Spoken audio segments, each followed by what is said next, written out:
Mayra Dávila, ¿cómo estás? Bienvenida. Muy bien, muchísimas gracias por la invitación.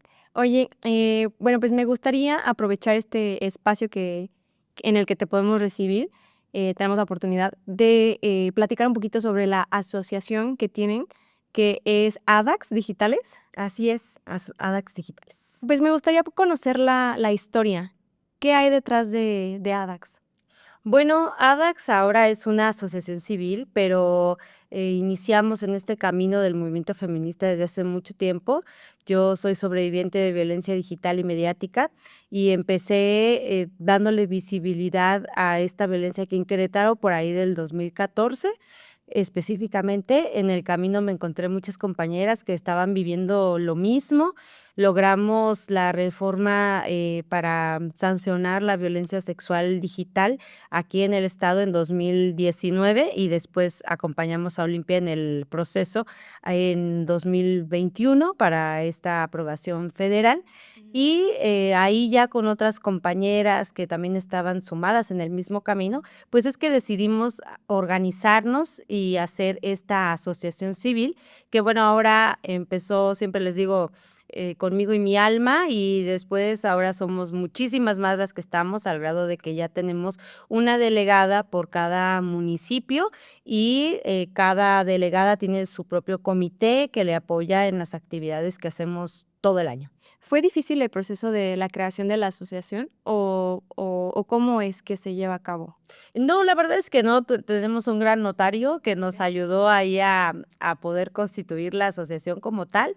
Ha sido un proceso largo, más bien en los municipios muy, muy pequeños, por ejemplo, en Peñamiller, en San Joaquín, que apenas hasta este año logramos tener los comités municipales, porque aquí en Querétaro pues siempre hay compañeras que también les gusta y que buscan espacios para asociarse precisamente, pero en esos municipios salir a marchar o autonombrarse feministas es todo un reto, es Sí. un tema de señalamiento público incluso.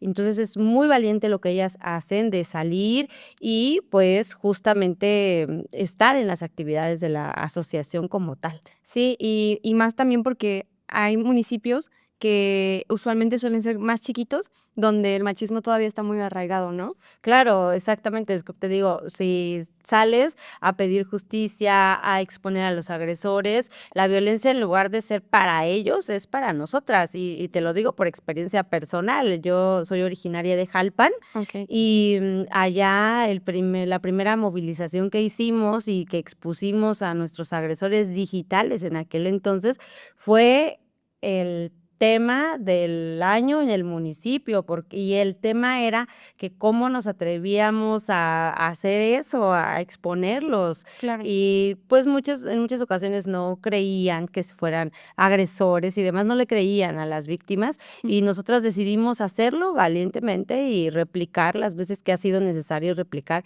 este tema de los tendederos, por ejemplo, Sí. sin pena alguna. Okey. Porque también ocurre, ¿no? Que, o sea, los exponen, pero la gente trata de restarle como importancia, ¿no? Cuando de verdad son temas muy delicados los que llevan a todo este movimiento. Sí, pensamos por lo regular que están exagerando, que están mintiendo, y eso es algo muy feo porque hay en muchas ocasiones las mujeres tardan muchísimo tiempo para poder primero reconocer que vivieron un tema de violencia y después más tiempo necesitan para poner una denuncia o para decir públicamente: "Yo viví esta violencia y, este persona fue quien hizo o quien cometió esa violencia". Ahorita vengo de Ezequiel Montes de una conferencia y justamente les platicaba mi historia y que yo decía cuando fui víctima: "Pues, ¿cómo voy a hacer después para explicarle esto a mi hija? ¿Cómo voy a explicarle a mis amigos? ¿Cómo le explicas a la familia?". Ujú. Y porque tienes esa pena, sientes esa pena, pero y ese miedo, pero el miedo tiene que cambiar de bando precisamente para que se pueda dar una justicia social a las víctimas. Entonces, todo un tema. Sí, ¿cuánto tiempo lleva ADAX? Nosotras constituidas formalmente desde el 2022, pero te comentaba que desde 2014 empezamos con esta lucha de visibilizar la violencia digital específicamente. Antes éramos un colectivo, nos llamábamos Defensoras Digitales Querétaro y así fue como empezamos a trabajar por acá. Ya al momento de constituirnos, cuando presentas tu listado de posibles nombres de tu asociación, es la Secretaría de Economía quien te los aprueba y bueno, el que terminó aprobado fue ADAX Digitales y ya fue como nos pudimos constituir formalmente. Okey. Desde tu experiencia, eh, ¿ha aumentado han aumentado los casos de acoso en redes sociales, en todas estas plataformas? Te lo pregunto porque creo que cada vez, estamos más expuestos, ¿no? Y también, pues, otro tema que viene a colación es el tema también de la inteligencia artificial, ¿no? Sí, mira, desde que yo empecé, con esta lucha aquí en Querétaro, la verdad es que al principio me sentía muy sola y decía: "Pues creo que soy la única a la que le pasó", pero, ¿Te pues, ya sentías así de verdad? sí, de verdad, decía: "Pues es que, pues me pasó y bueno, pues pasa", ¿no? No sé. Mm, Y, después empecé a escuchar casos de otras compañeras y se empezaban a acercar para ver si podíamos hacer la denuncia cuando aún no había ley, pues no se podía. Y bueno, en el camino fueron llegando muchísimas más. Y después de que logramos la aprobación de esta reforma, ese mismo año tuvimos lamentablemente un feminicidio a raíz de violencia digital en la sierra, el feminicidio de Rosabelina, y dije: "No puede ser posible que ya nos haya arrebatado a una y que no estemos haciendo lo suficiente por que la información llegue y demás". Entonces, en ese camino de estar trabajando en la prevención, nos hemos encontrado un montón de casos. En el 2020, el MOSIVA hizo un estudio sobre la violencia digital en Querétaro, y es el último año que se realizó ese estudio, ya no hubo presupuesto después para que hicieran ese último diagnóstico, pero en ese año Querétaro todavía ocupaba el top, de los 10 estados con más índice de violencia digital en la población en general. Y luego una cifra muy, escalofriante, ujú. que ocupamos el tercer lugar a nivel nacional con más niñas, violentadas digitalmente de las edades de 12 a 19 años, es decir, Querétaro. sí, Querétaro, es decir, de la secundaria y la preparatoria. Ujú. Luego viene el tema de la pandemia. Todo mundo tuvimos que digitalizarnos Sí. y a raíz de eso, evidentemente, el Internet, los dispositivos electrónicos se hicieron parte de nuestro día a día. Todos nos confinamos y las comunicaciones eran precisamente a través del ámbito virtual y tuvimos infinidad de casos en ese tiempo de pandemia, del incremento de la violencia digital.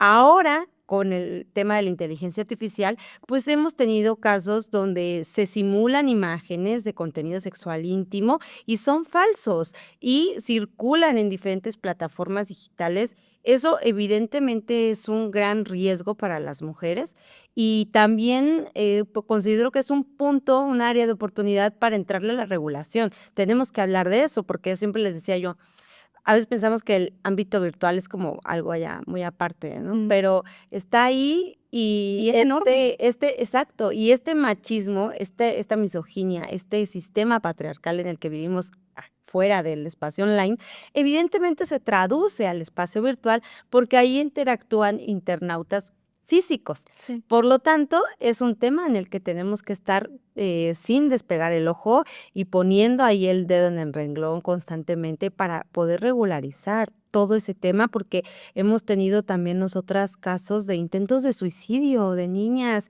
de 15, 16 años porque están siendo violentadas, aún cuando el contenido sea falso. Ujú. Sí, creo que el tema digital, hay muchos temas, pero el tema digital es algo que alcanza a las mujeres grandes, pero podríamos hablar de niñas, ¿no? De niñas de 9, 10, 11 años que, pues bueno, igual y a veces no son regulado lo que están haciendo, pero ellos tienen la herramienta, ¿no? Y están expuestas también a eso. Eh, en esta parte yo quisiera preguntarte, ¿qué consideras que falta por parte de las autoridades, por parte de esa regulación, porque una cosa, creo que son diferentes pilares los que tenemos que estar como todos juntos para hacer que disminuya el acoso virtual, ¿no? Creo que son las plataformas, creo que son las autoridades y creo que también, pues en parte podemos hablar de o padres de familia o de uno mismo, ¿no? Sí, mira, fíjate que ahorita que se ha puesto aquí en Querétaro muy de moda hablar de ese tema, digo muy de moda porque nosotros tenemos años trabajando en esto y no habíamos encontrado el eco importante y necesario para tocar y abordar la problemática. Pienso que necesitamos muchísimo educación digital, porque, okey, ahorita les quitamos los celulares y todo en la escuela para garantizar su protección, padrísimo. Pero esos menores de edad, en algún momento saliendo de la escuela, van a tener acceso a un dispositivo electrónico, a Internet, a redes sociales. ¿Y cómo lo van a hacer? Lo van a hacer como lo estaban haciendo, sin educación digital. Precisamente, pregúntales a todos esos internautas que están ahí, quién tiene seguridad digital, quién tiene candados para el tema de redes sociales, para WhatsApp, para, correos electrónicos, quién sabe qué sitios o qué aplicaciones son más seguras que otras, quién sabe cómo se almacena, cómo se respaldan, cómo se recuperan archivos, documentos, imágenes de los dispositivos electrónicos, muy pocos. Y el problema es que hace poquito leí un comentario que decían: "Es que los papás tienen la gran tarea de hacer conciencia en los menores de cómo usan redes sociales o los dispositivos electrónicos". Y yo decía: "Pues es que eso es algo muy privilegiado pensar así, y eso es algo muy absurdo también", porque en las comunidades, por muy alejadas que estén, tienen WiFi. Eso es de ley, Sí. porque aparte la virtualidad los obligó a eso. Entonces, en todas las comunidades que tú vayas, hay un punto donde puedas conectarte a Internet. Ujú. Ajá.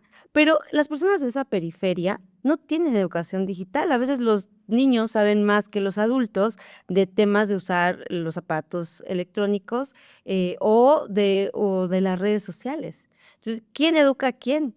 Tendría que ser el gobierno, las autoridades, quienes inicien una campaña masiva de educación digital, porque tenemos que prevenir todos los tipos de violencia que se dan en las redes sociales. Claro, y que los creadores de todas estas plataformas, pues, pongan más candados, ¿no? O sea, haya una mayor regularización, porque vuelvo al mismo punto, y también es, por supuesto, grave, pero estamos hablando de que cualquiera puede tener acceso, Claro. de cualquier edad, ¿no? Ajá, sí, sí, sí. Y el tema también va a ser que exista realmente una colaboración entre estas plataformas y las autoridades, porque, nosotros llevamos la representación jurídica a las mujeres que viven temas de violencia digital. Y vieras el problema que es para que Meta nos mande peritajes, para que Meta nos mande información reservada, para que Meta nos rinda un informe de una cuenta, de, un número de WhatsApp, es un tema muy tardado. Ujú. Por Y a lo veces tanto imposible, ¿verdad? sí, a veces imposible. Por lo tanto, tendría si estamos todo mundo enfocados en esto, en la prevención, que no exista más violencia digital y demás, bueno, pues es que también tendría que haber esta articulación entre las autoridades y justamente quienes dirigen estas empresas, porque al final del día son empresas, y tiene que haber esta colaboración y regulación también para ellos, como una empresa más. ¿Qué podrías decir que es lo que te inspira día a día a seguir con esto que estás formando con ADAX? Bueno, pues definitivamente primero me inspira, mi hija. Yo, como te decía al inicio, cuando yo viví violencia digital, decía: "¿Cómo le voy a explicar a mi hija?", Ujú. porque se me había caído el mundo cuando viví esa violencia. Y bueno, ahora después de todo lo que hemos logrado y demás, digo, pues sí, en efecto, tengo mucho que explicarle y platicarle a mi hija, y tiene mucho que, ver, y en buen sentido, en un sentido positivo, y por supuesto que ella es la principal inspiración de esta lucha que empezamos hace tanto tiempo, y por supuesto mis compañeras que han confiado en mí para llevar sus procesos jurídicos, para acompañarlas durante los mismos procesos, para contármelos, porque hay muchas que no se atreven, aunque pensaríamos que: "Ay, pues eso ya está sancionado, háblalo, dilo". Mm. No, claro que no, no es fácil, o piensan así como: "Ay, pero es que es violencia digital, ¿eso qué?". No, ya tuvimos, te digo, estos intentos de suicidio, este feminicidio, es una violencia que deja una huella imborrable, por supuesto, porque siempre habrá quien la vuelva a traer a colación, o quien lo vuelva a recordar y demás. Y ellas son quienes me inspiran, me motivan todos los días, y que por la fuerza que también me contagian de que muchas también que están en ADAX no son sobrevivientes de violencia digital necesariamente, pero, tienen ese empuje para acompañar a otras que sí están viviendo ese tipo de violencia, y es una vibra increíble, es una energía maravillosa, poderme acompañar de todas ellas que ponen su granito de arena para poder prevenir y ayudar a que se sancione la violencia digital en Querétaro. ¿Qué mensaje le darías a aquellas mujeres que actualmente sufren de violencia virtual? Y bueno, pues que muchas veces sucede, ¿no? Lo siempre se va a tratar como de minimizar el problema, ¿no? O sea, la gente puede pensar que violencia, digital es simplemente le escribieron "Ay, caes mal", o "Te odio". No, o sea, va más allá y cada mujer tiene que ha sufrido este tipo de violencia, tiene su historia. Y a mí me gustaría saber qué mensaje tú les compartirías a aquellas mujeres que lo han sufrido. Pues que no es su culpa, primero, que no es su culpa.